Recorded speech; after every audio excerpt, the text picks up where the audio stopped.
Чаму калгасы гэта не толькі пра сельскую гаспадарку, які супраціў атрымала калектывізацыя, колькі дзяржава зарабляла на селянах, прычым тут самагон і чырвоныя падонкі. Мы канал «Загляне сонца». Давайте сёння паразмаўляем пра жорсткі эксперымент савецкага мінулага, які так ці інакш паўплываў на беларускую сучаснасць.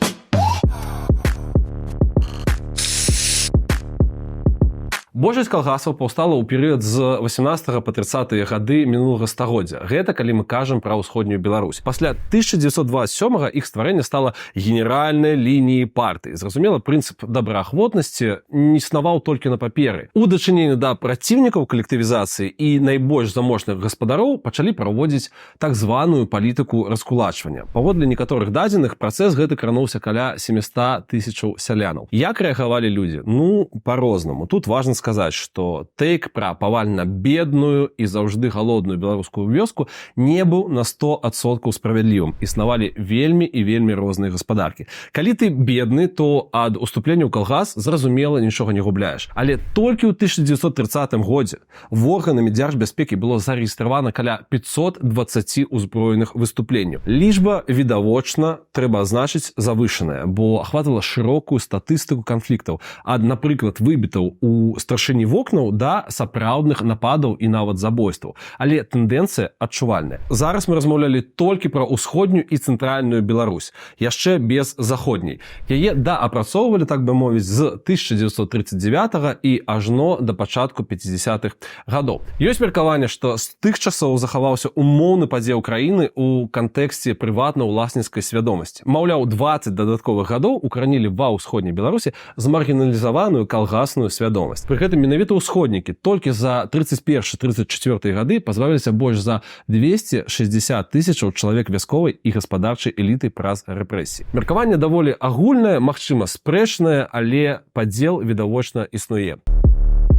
Зараз будуць вершыкі ў маім выкананні. Працадзень наш працадзень, зноў у сраку цэлы дзень. Гэта не я прыдумаў, а гэта даваеннае калгаснае сялянства. Працадзень адзінка ў ліку працы ў калгасах, якая вызначала долю калгаснікаў у прыбытках. Вельмі часта эквівалентам працадня былі нават не жменька збожжа ці некалькі там бульбінаў, а ўсяго толькі палачка ў сшытку калгаснага учотчыка. Херня нейкая, бо палачкамі са сшытачка не наешся, але за падслуханую сексотам размову пра крытыку такой галешы можна было атрымаць 10 гадоў сталінскіх лагероў, а гэта такое сабе курорт. Сістэма наступная. Сяляне працуюць, не атрымліваюць ніякай аплаты працы на працягу 11 месяцаў. Увесь гэты час ім налічваюцца працадні, тыя самыя ў сшытачку. Напрыканцы года праўлення калгаса, улічваючы свае магчымасці, прымае рашэнне аб аплаце. Варыянта толькі два. Заробак натурай, то бок збожжа, бульба, буракі, сена, салома і іншае, ці грошыкамі. З грашыма ўсё залежала ад даходаў канкрэтнага калгаса. Зразумела, найбольш жорсткая сітуацыя з працаднямі была падчас вайны. У красавіку 1942-го савецкае кіраўніцтва зацвердзіла абавязковы мінімум працадзён, які ў раёнах нечарназёмнай зоны склаў ажно 100. Хто не выпрацоўвае абавязковага паказчыка, атрымлівае папраўча-працоўныя работы да 6 месяцаў у калгасе з вылікам 25% заробку на яго калгаса карысць. Вайна скончылася, але лепей нібыта не стала. Ёсць статыстыка за 1946 год. Правда, яна датычна толькі 10% калгасаў. На працадзень у сярэднім калгаснікі атрымлівалі 18 копеек, 336 граммаў збожжа, 80 грамм бульбы, 81 грамм гародніны, 862 грамма сена, 435 грамм саломы і мякіны. А ў астатніх 90% калгасаў сяляне не атрымлівалі аніякай платы. Давайте паглядзім, як працавала дзяржаўная эканоміка. За 100 кілаграмаў малака калгас атрымоўваў толькі 3 рублі. У той час, як сабекошт вытворчасці гэтага малака складаў 13 рублёў 30 копеек, за 100 кілаграм мяса 7 рублёў, але сабекошт яго вытворчасці толькі 142 рублі. То бок, што ў нас атрымліваецца? Дзяржава атрымоўвала прыбытак ад 300 да 1200% на кожны свой выдаткаваны рубель. Вось такая эканоміка. Атрымліваецца, што селянін закрывае абавязковыя працадні і ідзе займацца сваім дваром. Усім савецкая ўлада нібыта нарызала аднолькава, але кожны сялянскі двор абавязаны быў плаціць падатак на зямлю і нават на кожнае пладовае дрэва. І неважна, дае яно ці не які ўражай. Плюс дзяржава прымусіла сялян фактычна дарэмна пастаўляць на нарыхтоўчыя пункты устаноўленую колькасць мяса, малака, яек, воўны і іншых прадуктаў. У выніку людзі пачалі хаваць свойскую жывёлу і птушак у спецыяльна прыстасаваных для гэтага склепах, былых землянках, выкапаных і замаскіраваных галлём. Да, такія вось норы хоббітаў. Цікавы ўспамін адной жанчыны пра арганізацыю калгасу ў Вароне. Гэта Астравецкі раён, і на сённяшні момант гэта аграгарадок, которые падкормлівалі свайго жарабца ці кабылку. Просто шкадавалі. Жанчыны прыходзілі і прасіліся: «Фенечка, пакажы мою кароўку. А мне што, шкада? Абдыме за шыю тую карову, ды як стане галасіць. А як мяне часта клялі, што даіла іх кароў». Гэта пра жывёлу не схаваную ў норах хоббітаў, пра якіх я казаў вышэй, а пра каровак ужо ў калгасных, так бы мовіць, агульных стойлах. Але людзі яшчэ іх памяталі і ведалі, дзе і чые. То бок гэта, нібыта як частка сям'і, як дзіцёнка забіралі. Карацей, неяк так, не вельмі прыемна. Ёсць сведчанне, што сяляне-калгаснікі імкнуліся па магчымасці мінімізаваць працоўны ўдзел у калектыўнай гаспадарцы. Уладкоўваліся на іншыя работы, займаліся па найму будаўніцтвам жылля, жывёлагадоўчых і культурна-адміністрацыйных аб'ектаў. Ёсць узгадкі, што кіраўніцтва калгасаў адпускала на пару месяцаў на, так бы мовіць, заробкі аднаго працаздольнага чалавека з сям'і. Фактычна, хаджэнне на заробкі з'яўлялася асноўнай крыніцай даходаў сялян-калгаснікаў. Пасля вайны квітнелі і нелегальныя промыслы, напрыклад, самагонаварэнне. Да красавіка 1948 года крымінальная адказнасць была прадугледжана толькі за выраб і захоўванне самагона з мэтай збыта ў выглядзе промыслу. Але пасля ўрад стаў караць і тупа за выраб без мэты збыту. Галодныя паваенныя гады калгасная маёмасць таксама разглядалася як нелегальная крыніца даходаў. У дом неслі малако, збожжа, калі шчыра, то неслі больш-менш усё. Дзяржава трактавала гэта як раскраданне сацыялістычнай маёмасці.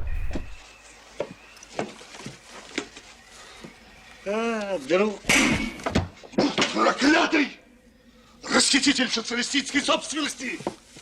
Мерзавец! Большасць справаў узбуджалася па дробных кейсах падчас уборкі ўражаю. Сітуацыя хоць нейкім чынам стала мяняцца толькі пры Хрушчове. Сярэдняя стаўка сельгаспадатку па БСР склала 8,5 рублёў за сотку. Ён зменшыўся амаль напалову. Усе недоімкі з гаспадарак калгаснікаў былі спісаны. Заработная плата калгаснікаў у разліку на працадзень пачала ўзрастаць толькі пасля верасня 1953-го. Совпадение, не думаю. І толькі з 1 студня 1958-го сяляне былі поўнасцю вызвалены ад абавязковых паставак сельскагаспадарчых прадуктаў дзяржаве. Наш гістарычны рэдактар разжыўся статыстыкай. У 1964 годзе, напрыклад, 53,9% калгасаў БСР, калі параўноўваць узровень аплаты працы калгаснікаў, былі беднымі, а 13,9% з іх зусім бедным. Апошнія налічвалі кожнаму калгасніку на працадзень амаль у 2-3 разы менш грошаў, чым астатнія гаспадаркі. Заможнымі лічыліся толькі 1,5% калгасаў, якія налічвалі за працадзень ад 3 до 4 рублёў. Трэба разумець, што ў перыяд 62-64 гадоў гэта насамрэч бабос, калі ўлічваць, што сярэдняя зарплата па СССР складала прыблізна 70 рублёў у месячным вылічэнні. У 60-е савецкія парадчыкі ўсё ж такі датумкалі, што грашовая аплата працы калгаснікаў павінна быць гарантаванай. Працэс пераходу заняў працяглы час, але працадні і палачкі былі скасаваны. Давайте разгледзім прыклад гаспадарак Магілёўскай вобласці. У нас есть дадзены і па заробках, так бы мовіць, на больш простых пасадах, тых же самых даярак. Женя зробіць тут таблічку, калі ласка, паглядзіце яе і параўнайце вілкі, якія атрымлівалі людзі. Давайте вернемся да парушэнняў прынцыпаў добраахвотнасці, якіх па сутнасці і не адбывалася. Першапачаткова саветы дзелілі так званых кулакоў, то бок заможных людзей, на 3 катэгорыі. Першым канцлагер, то бок гэта самыя злосныя. Другім высылка ў аддаленай мясцовасці СССР. Трэцім, нібыта найменш варожым, рассяленне на адведзеных па-за межамі калгасаў землях. Аднак побач з Беларусю знаходзілася неспакойная мяжа з Польшчай. Таму ў траўні 1931 года уся тэрыторыя рэспублікі павінна была быць ачышчанай ад астаткаў кулацтва. Канфіскацыя маёмасці ператварылася ў прымітыўнае рабаванне. У адказ пачалася жорсткая барацьба. Эпіцэнтрам падзеі сталі калектывізаваныя амаль на 90% раёны Мазырскі, Петрыкаўскі, Лельчынскі, Тураўскі і Жыткавіцкі. То бок гэта большая частка Палесся. Улады для падаўлення бунтаў выкарыстоўвалі ўзброеных салдат і ніякім чынам не пераймаліся. Асноўнай формай супраціву з'яўляўся стыхійны масавы бунт, то бок масавая адмова працаваць на калектыўных гаспадарках. Але выкарыстоўвалі і падпалы маёмасці, а таксама забойствы актывістаў. Кіруючыя кадры на вёсцы часта насілі з сабою зброю, прымянялі фізічную сілу, кідалі сялян у турмы і ладзілі начныя аблавы. То бок было вельмі і вельмі неспакойна. У 1939 годзе працэнт калектывізацыі, якая зрабіла невялічкую зусім перадышку ў пачатку і сярэдзіне стагоддзя, склаў больш за 90. Праўда, працэнт гэты рос і за кошт скарачэння агульнай колькасці сялянскіх гаспадарак. Значная частка з іх была увогуле знішчана. Стаўленне ўладаў да сялян яскрава адбівалася ў пашпартнай сістэме, зацверджанай у 1932 годзе. Яна тупа не распаўсюджвалася на калгаснікаў. У выніку калгаснік не мог па сваёй ініцыятыве не толькі перавесціся на іншае прадпрыемства, але і звольніцца па ўласным жаданні ці ўладкавацца на новую працу, паколькі прыём на працу без пашпарта быў забаронены па законе. Склалася сістэма пазаэканамічнага прымацавання сялян да калгасаў. Яна праіснавала да канца 50-х, калі паступовая пашпартызацыя сельскага насельніцтва ўсё ж пачалася. Канчаткова пашпарты сталі выдавацца ўсім грамадзянам, уключаючы жыхароў сяла і калгаснікам, толькі ў 1974 годзе. То бок, зафіксуйце, калі ласка, на гэтым моманце. Да 1974 фактычна існавала прыгонная сістэма, па сутнасці новае крепасніцтва. Бо ты не мог рыпнуцца і быў абавязаны працаваць, хочаш ты гэтага ці не хочаш. У Беларусі існаваў калгас «Чырвоныя падонкі». Вёска Знаменка Лагойскага раёну. Лепей бы падышло да назвы фільма Квенціна Таранціна. Няслаўныя вырадкі ў яго ўсё ж такі былі. Дык вось, чырвоныя падонкі — гэта не чырвоныя паскуднікі, калі зусім па-беларуску. Да 1969 году тая Знаменка сапраўды называлася падонкі. Пан жыў на версе, на горцы, а сяляне ніжэй, на паддонку. Адсюль і назва. Але давайте ўсё ж пра чырвоных паскуднікаў. У пачатку 1930-х гадоў само кіраўніцтва камуністычнай партыі Беларусі, натуральна, каб выслужыцца перад Масквой, звярнулася ў ЦК з прапановай павысіць паказчыкі калектывізацыі. Фіналам гэтага гвалтоўнага працэсу стаў масавы голад 1932-1934 гадоў. Згодна з дадзенымі даследчыцы Ірыны Раманавай, найбольш закрануў гэты працэс Мазырскі, Петрыкаўскі, Жыткавіцкі да іншыя паўднёвыя раёны Беларусі. На становішча ў нашай краіне безумоўна, моцна паўплывала сітуацыя ва ўкраіне, дзе галадамор набыў велізарныя маштабы і ўсё больш людзей, каб уратавацца, падаваліся на поўнач. Украінцы расказвалі, што ўраджай у іх быў добры, але ўлады ўсё забралі. Беларусы дзяліліся першапачаткова хлебам, бульбай, гэтаму шмат сведчанняў, але потым ім самім не стала чаго есці. Кажуць, што ў 1933 годзе ў рэспубліцы 33 раёны аказаліся ў вельмі цяжкім стане. Напрыклад, у Ваудзінскім раёне голадам было ахоплена 8 калгасаў. Пісалася, што ў калгасе Парыжская камуна, вельмі рамантычная назва, але вельмі празаічныя падзеі, сяляне былі ўжо не ў стане нават збіраць крапіву. У Клімавіцкім раёне ад сібірскай язвы падохла карова. Яе закапалі, але галодныя сяляне карову гэтую выкапалі, а мяса з'елі. У выніку шмат людзей памёрла, а ў раёне пачалася эпідэмія. Лагічнае пытанне, што зрабілі ўлады, каб разабрацца з сітуацыяй? Правільна, сталі шукаць шпіёнаў. Паводле гісторыкам, у 1934 годзе пачаліся рэпрэсіі. Былі арыштаваны 84 чалавекі і 4, як нібыта нямецкіх шпіёнаў, расстралялі. Тым, каго арыштоўвалі як нацыяналістаў нібыта, часта ставілі ў віну арганізацыю голада. Паводле яе спецслужбы абапіраліся на лічбы, напрыклад, што ў Нараўлянскім раёне ад голаду памерла да 1000 чалавекаў. Лічба толькі па адным раёне, але яна паказвае маштаб бяды ў рэспубліцы. Таму можна весці размову пра натуральна 1000 ахвяраў. Голад, на жаль, паўтарыўся і пасля вайны. Некаторыя старшыні калгасаў ішлі насуперак патрабаванням партыі і проста раздавалі галодным сялянам збожжа, нарыхтаванае на насенне. У выніку 345 такіх кіраўнікоў прыцягнулі да адказнасці за свавольства. Дзіцячыя садкі і прыёмнікі перапоўніліся дзецьмі, якіх бацькі кінулі праз немагчымасць пракарміць. Так, напрыклад, у Мазырскім дзіцячым доме, які быў разлічаны на 50 дзяцей, знаходзілася іх 137. Паводле падлікаў гісторыка Ірыны Кашталян, голад 46-47 гадоў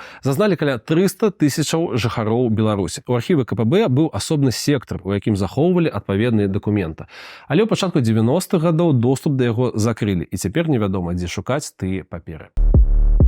У нас ёсць ідэя зрабіць відос пра тое, як на тэрыторыі Беларусі ладзіліся савецкія эксперыменты, жывёлагадоўчыя комплексы, непрадуманая меліярацыя, ненавуковае выкарыстанне разнастайных там угнаенняў. Усе гэтыя меры былі скіраваныя на забеспячэнне цэнтру, што выявілася ў распаўсюджаным стэрэатыпе і прымаўцы. Беларусь Расію корміць, бо там ніхто працаваць ніколі не ўмеў. Напішыце, калі ласка, у каментах, ці згодны вы з гэтым стейтментам, а я пакуль распавяду, што калгас меўся стаць новай формай, прагрэсіўнай формай працы на зямлі ў СССР, каб не было багатых і бедных, але па факце усе нечакана сталі беднымі. Атрымаўся сапраўды жахлівы сацыяльны эксперымент, які для Беларусі, ды не толькі, абярнуўся фактычна смерцю вёскі, сацыяльнай, дэмаграфічнай, эканамічнай. А ёсць распаўсюджаны даволі стэрэатып, нібыта нарадзіцца ў вёсцы у Беларусі гэта вырак. Ты ўжо чалавек ніжэйшага гатунку, то бок калгаснік, нават калі прыехаў ці пераехаў у горад. Твае сацыяльныя шансы нізкія, а калі ў жыцці нешта атрымалася, той калгас, а разам з ім і